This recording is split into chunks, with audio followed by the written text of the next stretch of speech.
아주 오래전에 한 선배 목사님께 제가 이런 질문을 드렸습니다.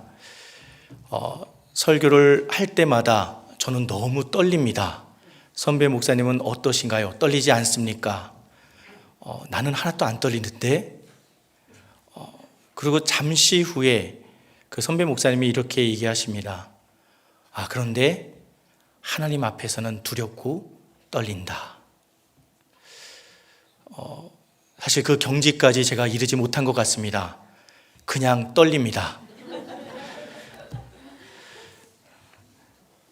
제가 신대원을 졸업할 때였습니다.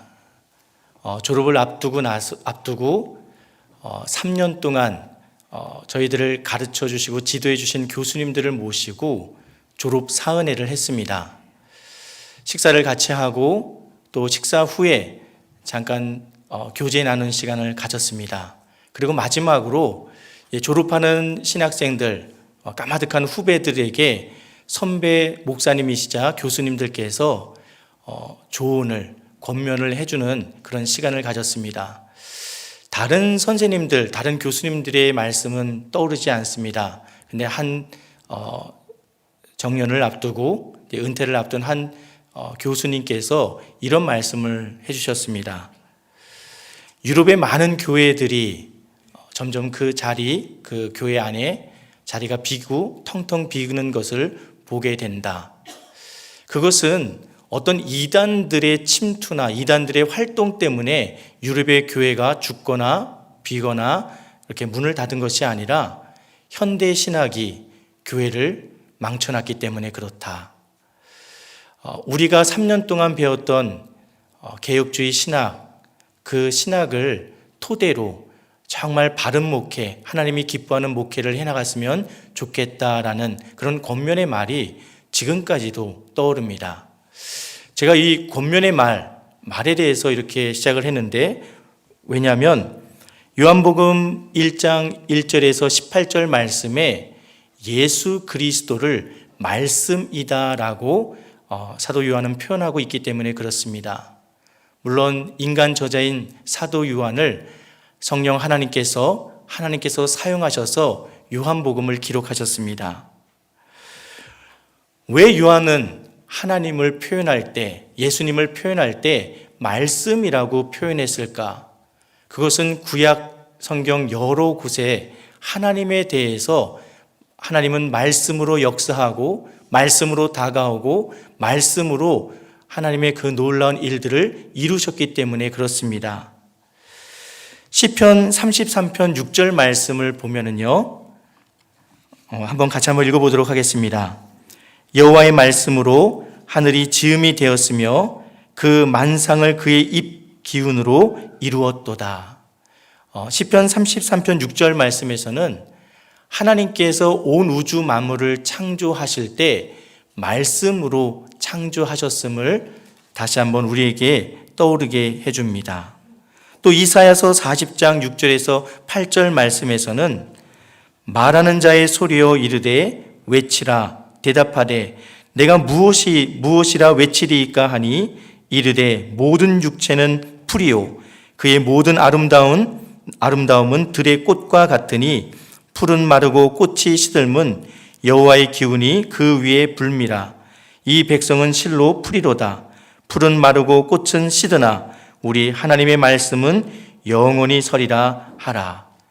영원하신 하나님, 그 영원하신 하나님의 말씀으로 하나님을 가리키고 있습니다.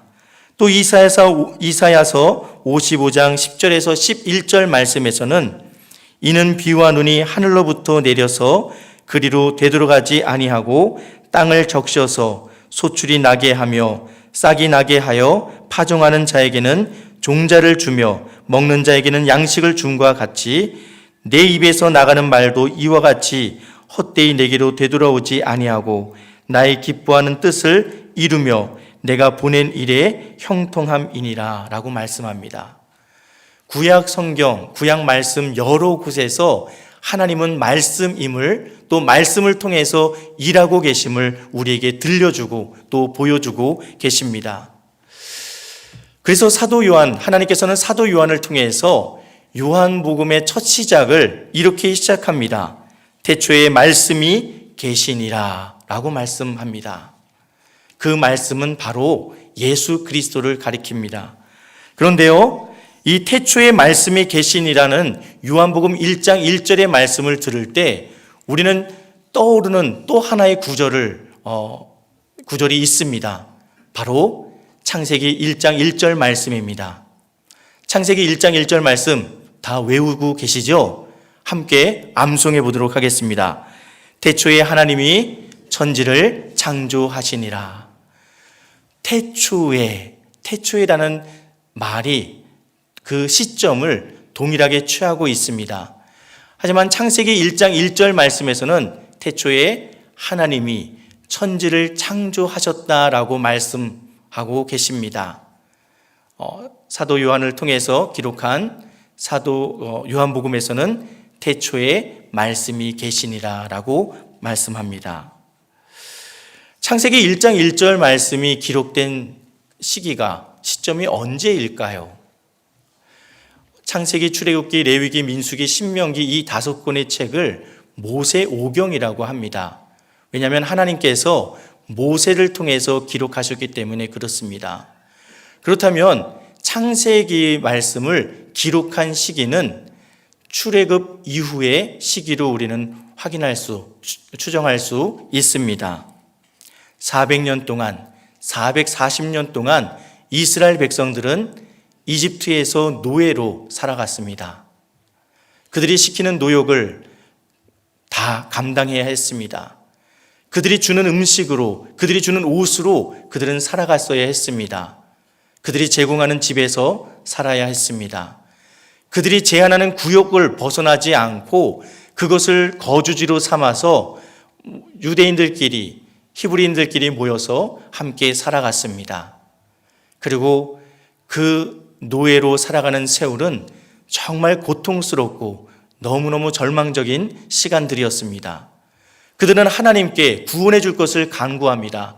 하나님, 우리를 구원하여 주시옵소서. 이 고통, 이 아픔, 이 속박 속에서 우리를 구원해 주십시오라고 간절히 부르짖습니다. 그리고 하나님께서는 그들의 부르짖음을 들으시고 모세를 그들의 지도자로 삼아 400년 동안 노예 생활했던 그 땅 애굽에서, 이집트에서 그들을 구출해 주십니다. 그들이 광야에서 하나님께서 약속하신 약속의 땅을 향해서 나아갈 때 그들은 더 이상 애굽의 노예가 아니었습니다. 자유인이 되었고 이제 하나님께 구원받은 하나님의 백성이 되었습니다. 그런데 정말로 그들이 하나님의 백성이 되었습니까? 우리 구약 출애굽기 말씀을 보면 그렇지 않음을 우리는 확인하게 됩니다. 몸은 자유를 얻었지만 그들이 거하는 지역은 노예로 살아갔던 애굽 땅을 벗어나 광야로 또 하나님께서 약속하신 그 땅을 향하고 있었지만 그들의 생각과 마음속에 자리 잡고 있었던 노예 근성은 하루아침에 씻어버릴 수가 없었습니다. 조금만 뭐가 부족해도 왜 우리를 이곳으로 이끌어냈는지 불평하고 불만합니다. 고기가 먹고 싶다, 뭐가 먹고 싶다, 애굽에서 먹던 고기가 떠오른다, 왜 우리를 다시 그곳으로 돌려보내지 않느냐라고 그들은 불평불만합니다.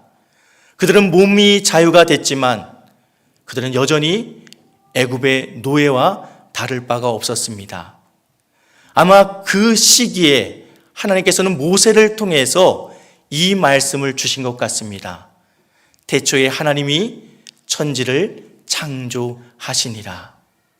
창세기 1장 말씀의 절정은 6일의 창조 가운데 모든 것을 하나님께서 다 만드시고 그리고 하나님의 형상을 따라 사람을 만드셨습니다. 그리고 온 우주 만물을 하나님의 형상으로 만든 그 사람에게 다스리고 통치하고 그곳에서 생육하고 번성하라고 말씀하고 계십니다. 하나님께서는 이스라엘 백성들에게 너희는 더 이상 노예가 아니라 내가 내 형상대로 만든 하나님의 사람, 하나님의 백성, 하나님의 자녀라라고 분명하게 말씀해 주십니다. 그들의 정체성이 노예가 아닌 하나님의 형상을 닮은 하나님이라고, 하나님의 형상으로 만들어진 하나님의 자녀, 하나님의 사람이라고 가르쳐 주시는 겁니다. 그렇다면 요한복음 1장 1절의 시작은 태초에 말씀이 계시니라라고 시작하는데 어떤 시점에 이 말씀이 기록되었을까요? 4개의 복음서가 있습니다. 마태, 마가, 누가, 요한복음입니다. 그리고 하나님께서는 4명의 인간 저자를 통해서 하나님의 말씀을 기록하셨습니다. 우리가 마태, 마가, 누가, 요한복음을 보면서 정말 유사하고 비슷한 사건들, 그리고 예수님의 말씀을 많이 보게 됩니다. 하지만 어떤 복음서에서는 볼 수 있는데 또 다른 복음서에서는 찾아보기 힘든 그런 사건들, 예수님의 말씀도 우리는 찾아보게 됩니다. 요한복음의 다른 3개의 복음서와 다른 부분 중에 하나는 예수님의 동정녀 마리아의 탄생을 기록하고 있지 않다는 겁니다. 그냥 태초에 말씀이 계시니라. 그리고 뭐라고 말씀합니까? 이 말씀이 하나님과 함께 계셨으니 이 말씀은 곧 하나님이시니라. 그가 태초에 하나님과 함께 계셨고 만물이 그로 말미암아 지은 바 되었으니 지은 것이 하나도 그가 없이 된 것이 없느니라. 이렇게 선언합니다. 태초에 말씀이 계시는데 그 말씀이 온 우주 만물을 하나님과 함께 창조하였음을 알려줍니다. 바로 예수 그리스도께서 언제부터 계셨냐면 태초에 우리가 알고 있는 그 시간 이전부터 영원부터 계신 분이다라고 말씀하고 있습니다. 마태, 마가, 누가 복음은 예수님의 인성에 대해서 먼저 강조합니다. 우리와 함께 했던 예수 그리스도, 그분은 하나님이시다라고 표현합니다. 반대로 요한복음은 우리가 정말 근접할 수 없는 영원하고 전지전능하고 위대하고 모든 영광 받으실 만한 그 하나님이 바로 말씀으로 계셨는데 그 말씀이신 하나님이 인간의 몸으로 우리 가운데 거하였다, 오셨다라고 표현하고 있습니다. 요한복음이 기록된 그 시기를 신학자들이 정확하게 추정하지 못합니다. 하지만 대체적으로 AD 80년에서 90년도로 추정하고 있습니다. 그 시기의 상황과 환경은 어땠냐면요. 처음 그리스도인들이 예수님의 복음을 받아들인 사람들이 모여서 함께 예수님의 말씀을, 예수님의 부활을, 예수님께서 들려주셨던 그 말씀을 나눴던 장소는 유대교 회당이었습니다. 왜냐하면 그들을 역시 유대인이었기 때문에 회당을 드나드는 것이 자유로웠습니다. 그곳에서 모일 때마다 유대인 그리스도인들 많지 않지만 그들은 예수 그리스도의 복음에 대해서 말씀하셨습니다. 예수님이 어떻게 사셨고 어떤 일을 행하셨고 또 십자가에 못 박혀 죽으셨지만 사흘 만에 부활하셨음에 대해서 증언하고 증거했을 겁니다. 그런데요, 정통 유대교를 따르던 유대인들이 예수님의 복음을 말하는 유대인 그리스도인들에 대해서 달가워하지 않습니다. 물론 정말 소수의 유대인들이 그 복음을 받아들이고 예수님을 구주로 영접하였지만 더 많은 유대인들은 그 복음을 받아들이지 않고 그 복음을 믿고 따르는 유대인 그리스도인들을 회당에 출입하지 못하도록 결정을 합니다. 당시에 로마 제국의 식민 지배를 받았던 이스라엘 유대인들, 로마 제국은 자신이 점령한 모든 땅, 모든 민족, 모든 나라에 대해서 그들의 문화와 종교에 대해서 관대하게 받아들입니다. 그들의 문화도 로마인들이 누릴 수 있는 것 중에 하나라고 여깁니다. 그들이 믿는 신들도 많은 신들 가운데 하나라고 여깁니다. 하지만 종교에 대해서 단서 하나가 붙었습니다. 로마 제국이, 로마 황제가 인정하는 종교만이 허락되었습니다. 유대인 그리스도인들이 처음 예수 그리스도의 복음을 들고 회당에 모여 예수님의 복음을, 예수님의 말씀을 나눴던 그때에는 그들이 회당 안에서 모였고 로마 제국의 사람들, 로마 황제, 로마의 권력자들의 눈에는 유대교로 비쳤습니다. 그래서 아무런 제재도 아무런 핍박도 하지 않았지만 유대교인들이 유대인 그리스도인들을 회당 밖으로 쫓아내고 회당에 출입하지 못하도록 하는 그 시기부터 유대교가 아닌 또 다른 집단, 또 다른 종교 세력이구나라고 판단하는 순간부터 로마 제국은 그들을 핍박하고 박해하기 시작합니다. 그리스도인들은 같은 민족인 유대인들로부터 탄압과 박해를 받습니다. 동시에 로마 제국, 로마 황제로부터 엄청난 핍박이 몰려오기 시작합니다. 여러분, 핍박이 몰려왔을 때 예수님의 복음을 처음 접하고 또 예수님을 구주로 영접했던 사람들이 정말 끝까지 배교하지 않고 주님의 복음을, 주님의 십자가의 길을 따랐을까요? 물론 많은 이들이 죽으면 죽을지언정 주님의 복음을 내가 버릴 수 없습니다, 주님을 배신할 수 없습니다 라고 순교하는 이들도 있었지만 그들의 탄압과 박해와 핍박 앞에 흔들리는 이들도 있었습니다. 그 순간에 하나님께서는, 예수님께서는, 성령님께서는 사도 요한을 통해서 그들에게 말씀하고 있습니다. 태초에 말씀이 계시니라. 그 말씀이 육신이 되어 우리 가운데 거하였다라고 말씀합니다. 핍박과 박해 속에서 내가 더 이상 버틸 수 있을까 두려움과 불안 가운데 있었던 그리스도인들 가운데 우리가 정말 입에 담을 수 없을 만큼 위대하고 광대하신 그 하나님께서, 그 말씀이신 하나님께서 육신이 되어 우리 가운데 함께하고 계시다라고 말씀하고 있는 것입니다. 요한복음의 또 다른 특징 중에 하나는 유대인 그리스도인으로서 사도 요한의 비통함과 비애가 담겨져 있습니다. 그 표현들을 우리는 곳곳에서 발견할 수 있습니다. 10절 말씀에 예수 그리스도께서, 말씀이신 하나님께서, 예수 그리스도께서 이 땅 가운데 오셨고 또 그분이 빛이신데 사람들의 빛으로 어둠을 밝혔다라고 표현하고 있습니다. 하지만 10절 말씀에 세상이 빛이신 예수 그리스도를 알지 못하였다라고 탄식하고 있습니다. 또 11절이 이 땅의 왕으로 오신 예수 그리스도를 자기 백성이 영접하지 아니하였다라고 표현하므로 내 민족이, 내 가족이, 내 형제가 하나님이 성육신함으로 우리 가운데 거하였고 하나님의 놀라운 구원의 역사를 이루시려고 했지만 우리는 그를 알지 못했다. 우리는 그를 우리의 왕으로 오시는 것을 거부하고 영접하지 않고 오히려 십자가에 못 박혀 죽게 만들었다라는 비탄과 비통과 비애가 젖어 있는 것을 우리는 찾아볼 수 있습니다. 예수님께서 우리에게 말씀하십니다. 예수님을 알지 못하는 자들, 예수 그리스도를 조롱하고 비웃는 사람들이 더 많은 이 세상에서 살고 있는 우리에게 말씀하고 있습니다. 말씀이 육신이 되어 우리 가운데 거하였다라고 말씀하십니다. 예수님께서 지금 어디 계십니까? 우리 가운데, 우리 안에 계십니다.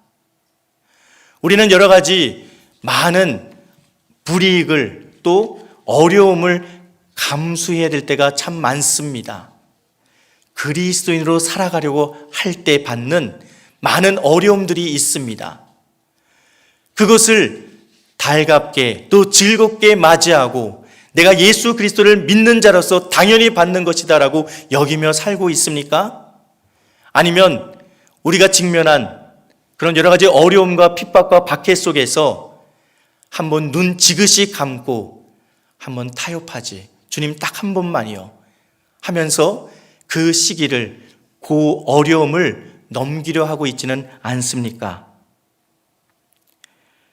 주님께서는 그 크신 하나님께서 우리 한 사람 한 사람을 구원하시려고 또 우리 한 사람 한 사람을 사랑하시기 때문에 인간의 몸으로 이 땅 가운데 오셨다라고 말씀하고 있습니다. 그리고 말씀이 육신이 되어 우리 가운데 거했을 때 우리는 그 이전에는 볼 수 없었던 하나님의 영광을 우리는 눈으로 보게 되었다라고 말씀합니다. 우리가 일상의 삶 속에서 우리 가운데 거하신 예수 그리스도를 보고 그분을 믿으며 따라갈 때 하나님께서 우리에게 베풀어 주시고 우리에게 주시는 가장 큰 은혜는 바로 주님의 그 놀라운 영광을 볼 수 있게 하신 것입니다. 우리가 어떠한 고난과 어떠한 어려움을 이길 수 있는 힘이 어디서 옵니까? 그분께서 우리와 함께 하시며 내가 너의 어려움을, 너의 아픔을, 너의 연약함을 알고 있단다. 나 또한 그 연약함, 그 어려움, 그 고통을 내 몸으로 다 경험하고 죽기까지 너희를 사랑하였다라고 말씀하십니다. 그 주님께서 우리와 함께 하십니다. 우리 안에 거하십니다. 그 주님을 떠올리며 살아갈 수 있는 이 한 주가 될 수 있기를 주님의 이름으로 축원합니다. 그래서 어려움과 핍박과 박해 속에서 흔들리는 그리스도인들을 향해서 하나님께서 내가 너희 가운데 거하였다라고 말씀하셨던 그 말씀을 떠올리며 그분과 동행하고 그분의 말씀을 붙들고 주님의 영광을 위해서 살아갈 수 있는, 그분을 위해 싸워 승리할 수 있는 저와 여러분 될 수 있기를 주님의 이름으로 축원합니다.